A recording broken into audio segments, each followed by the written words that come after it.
All night long, the enemy shelled Ukraine's energy infrastructure. This statement was published by the relevant ministry on its official Telegram channel. As soon as security conditions allow, energy workers will begin assessing the consequences of the attack and restoring what was damaged. Oblenergo reports emergency power outages in Poltava and Sumy regions.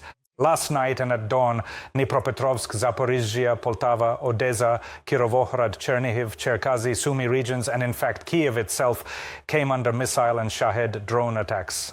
The enemy targeted the capital alone with about a dozen ballistic missiles and a large number of Shaheds. The main target of the Russians was Kyiv's thermal power plants. It is known that fires broke out not only at infrastructure sites, but also in residential buildings and medical facilities.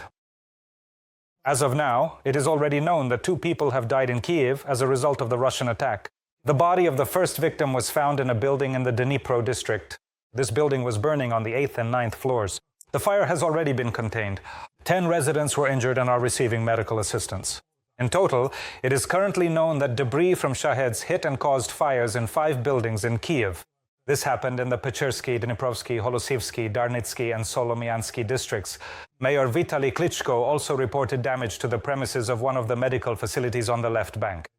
There are also damaged private cars on the streets. Let me remind you, besides the capital, Dnipropetrovsk, Zaporizhzhia, Poltava, and Odessa regions also came under missile and Shahed drone attacks last night. And right at this moment, the attack on Ukraine is partially ongoing. Here is the map. The red areas are parts of the regions mostly in the center and north. Earlier, the Air Force reported groups of drones and high-speed targets in Ukrainian airspace. The map was completely red. Now the danger has become a bit more localized, but it still remains. So you should also stay in shelters. Already 13 people have needed medical assistance in Zaporizhzhia. The victims have shrapnel wounds and carbon monoxide poisoning. The city was also heavily attacked by strike drones last night. Apartment buildings caught fire, several more houses were damaged, and nearly 2,000 subscribers are without electricity. And the number of wounded in Sumy has risen to 12. 3 of them were hospitalized there the day before.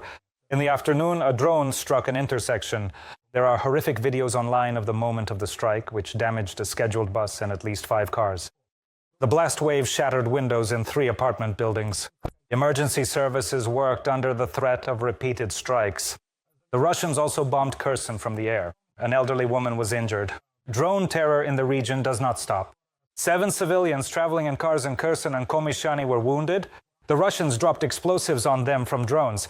3 pedestrians in the regional center and in Tamina Balka were also attacked by drones. The men were hospitalized. Explosions also rang out all night in the Dnipropetrovsk region.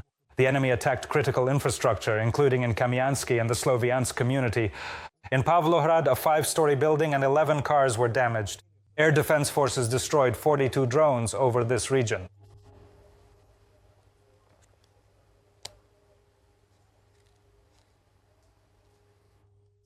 And DTEC reports emergency power outages in Kyiv region and the Dnipropetrovsk region.